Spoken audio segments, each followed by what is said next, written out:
Hey everyone. So, it's Switch 2 launch day. I'm actually at my parents' house right now, and they got a Switch 2. I've yet to order one or get one or whatever, but I did get to spend a full day messing around on the Switch 2. I played a lot of Mario Kart today. My brother and I finished all of the Grand Prix Cups and did a little bit of free roam. We did all of the Knockout Tour ones, but we were kind of bad at it, so we didn't get to get the gold on all of them. And we did a couple balloon battles. Kind of saw a glimpse of everything there is to see in that game. I'm going to kind of structure this video this way. I'm going to talk about my pure, unfiltered thoughts on the Switch 2 itself so far after one day of playing it with not too many games to play. My thoughts on Mario Kart World, and my thoughts on the future of the Switch 2, I guess. So, I think it's a fine system. I didn't buy it, so honestly, I don't remember specifically what the price tag was, like $500-$600, depending on if you got the bundle or not, I think. Um, and right now, I think the console is like, yeah, worth it. um, I played Pokemon Violet because that was one of the games that got a free update, and I had heard that it is a drastic difference between playing on the Switch 1 versus the Switch 2, and it is like crazy. It is night and day. Like comparing the two, it is so smooth when you compare it to the game that when it came out it was crashing all the time and could barely run without it like playing a slideshow practically with the frame rate.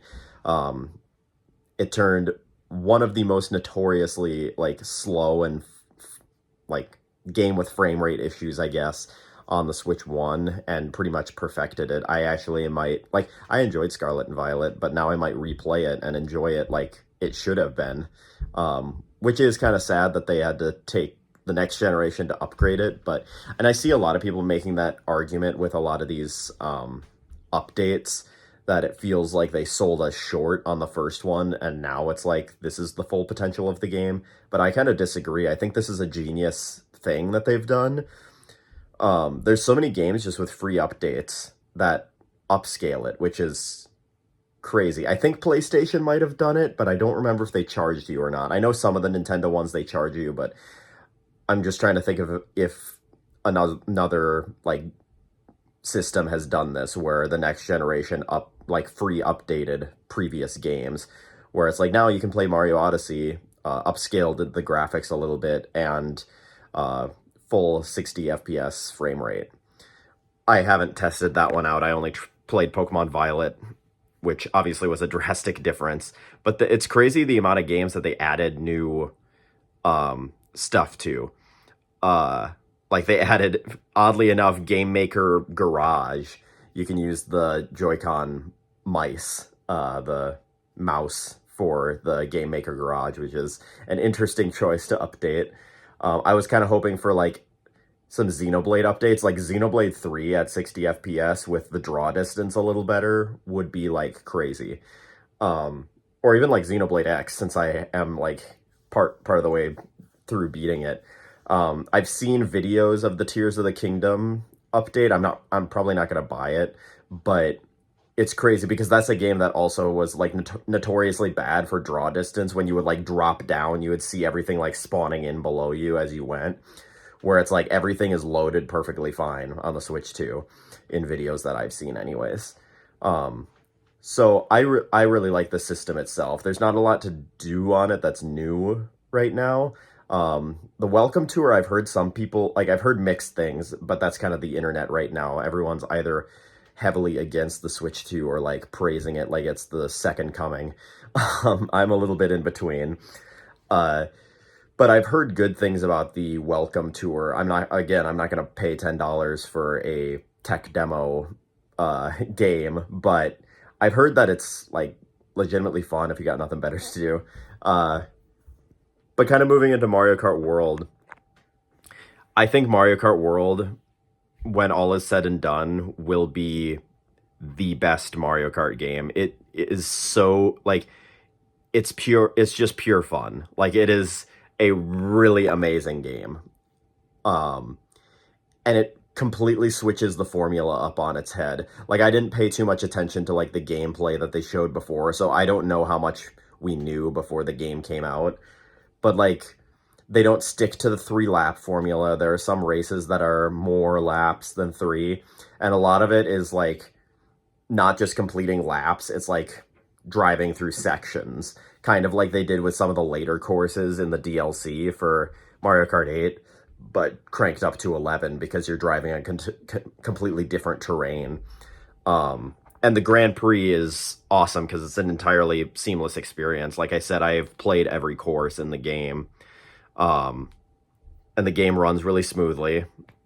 So that's very nice. The only thing that I am down about on the game itself is the lack of battle modes. It feels really weird that they took out like Renegade Roundup and Shine Runners, those two specifically. I can't remember if there were others, but I really like Renegade Roundup. That's like my favorite battle mode in the original, or not in the original, in Mario Kart 8. I really liked that one, and they pulled it out for whatever reason. The battle mode feels lackluster, but that's how original 8 was as well. The battle mode was really lackluster in 8 on the Wii U.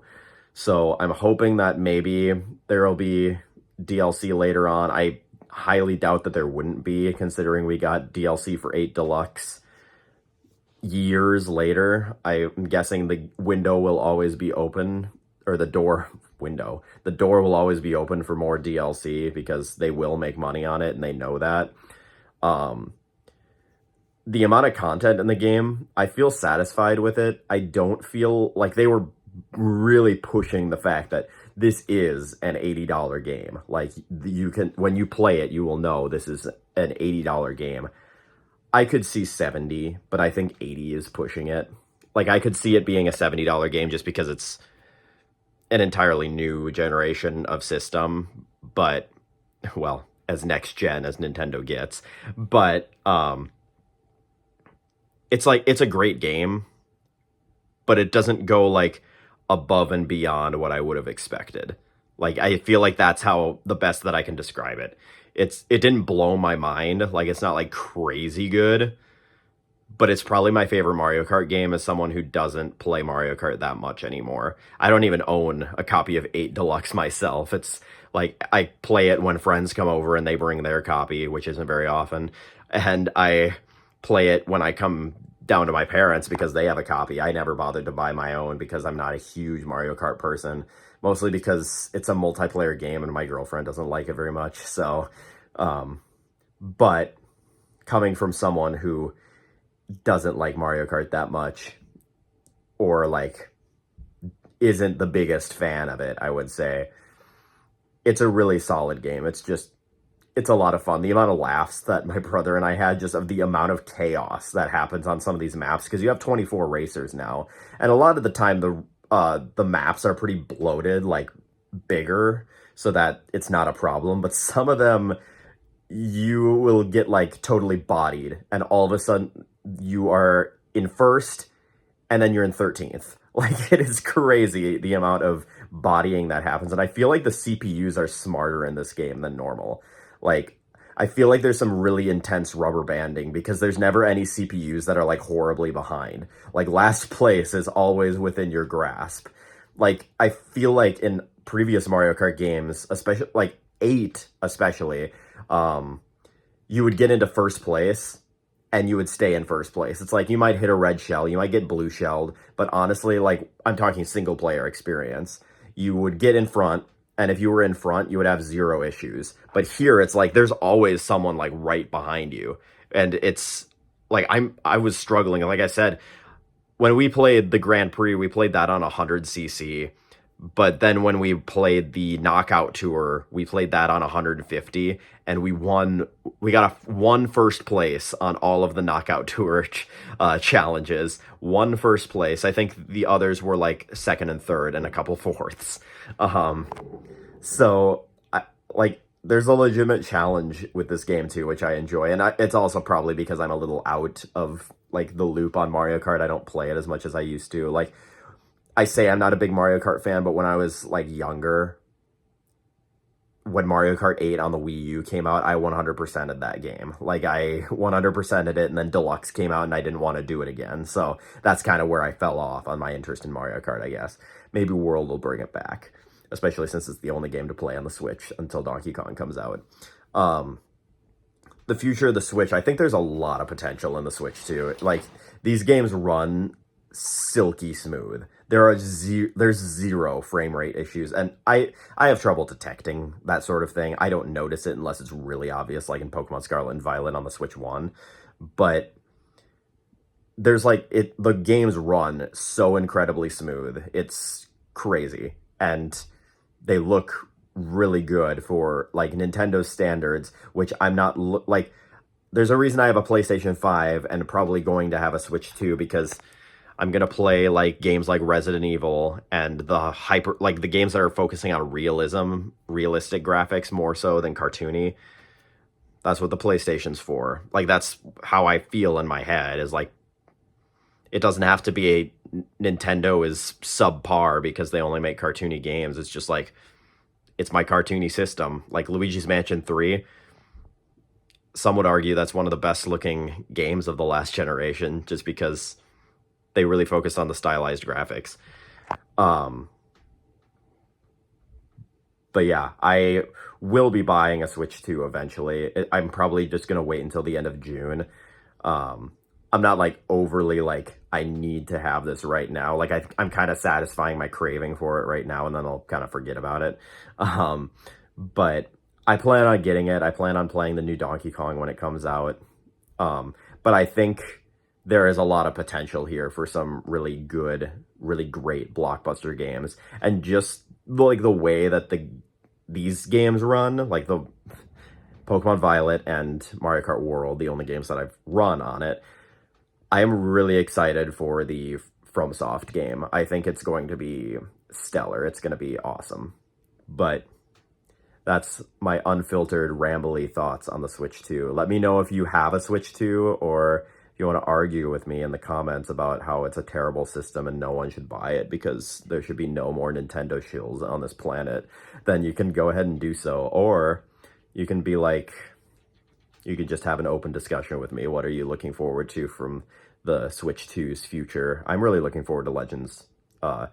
Again, like, just from how, I know I was just ending the video, but just from how, like, Mario Kart World plays, I'm excited for, like, games like Legends, whatever it's called, Pokemon Legends ZA, because I wasn't convinced that it was going to run that much smoother, but it will. It's crazy. And Metroid Prime 4 is going to be freaking awesome. I'm super pumped and super excited. But thank you all for watching. I'll catch you later. Peace out.